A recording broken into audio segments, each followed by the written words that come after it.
नमस्कार मित्रांनो, तुम्ही जर आता आर्किटेक्चरल सॉफ्टवेअर जर शिकत असाल 3D Max किंवा V-Ray किंवा असं कोणतं सॉफ्टवेअर शिकत असाल, तुम्हाला अपग्रेड करायचं असेल तर तुम्ही काय करणार? तुम्ही कोरोना शिकणार का तुम्ही D5 रेंडर शिकणार?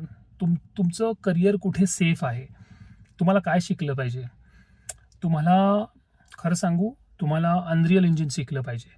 अनरियल इंजिन का शिकलं पाहिजे? कारण की अनरियल इंजिनकडे जे रिअल टाईम रेंडरिंग टेक्निक आहे एकदम नेक्स्ट लेवल आहे.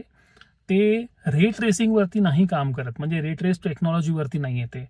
ते लुमेन टेक्नॉलॉजी आहे आणि त्यांच्याकडे जी टेक्निक आहे रेंडरिंगची ती फारच अतिशय गोल्ड स्टँडर्ड आपण ज्याला म्हणतो त्या गोष्टींची आहे. खूप सॉफ्टवेअर्स अजून त्याच्या मागे आहेत, म्हणजे धरून चला केओस व्हॅन्टेज धरा किंवा V-Ray धरा. तर वॉक थ्रू करण्याकरता मोठे मोठे जे स्टुडिओज आहेत, अमेरिकन्स असून दे, UK स्टुडिओज असून दे किंवा आपल्या भारतातले एकदम चांगल्या लेवलचे स्टुडिओज असून दे, ते तुम्हाला कधी दिसणार नाही D5 यूज करताना किंवा लुमियॉन सॉफ्टवेअर यूज करताना. तुम्हाला शिकलं पाहिजे अनरियल इंजिन. ते सुद्धा स्वतः अनरियल इंजिनवरती काम करतात. अनरियल इंजिन शिकण्याचं बेनिफिट काय आहे? आपण त्याच्यामध्ये इंटरॅक्टिव्हिटी देऊ शकतो, जे कोणत्याच सॉफ्टवेअरमध्ये देता येत नाही. म्हणजे क्लिअर कट विनर आहे.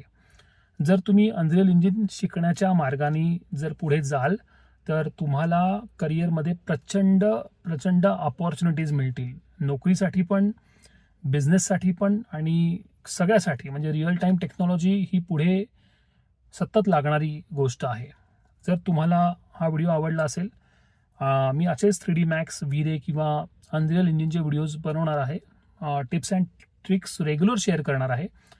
सो या चॅनलला नक्की सबस्क्राईब करा. मी असेच व्हिडिओ बनवणार आहे. Thank you very much. भेटूया नेक्स्ट व्हिडिओमध्ये. बाय.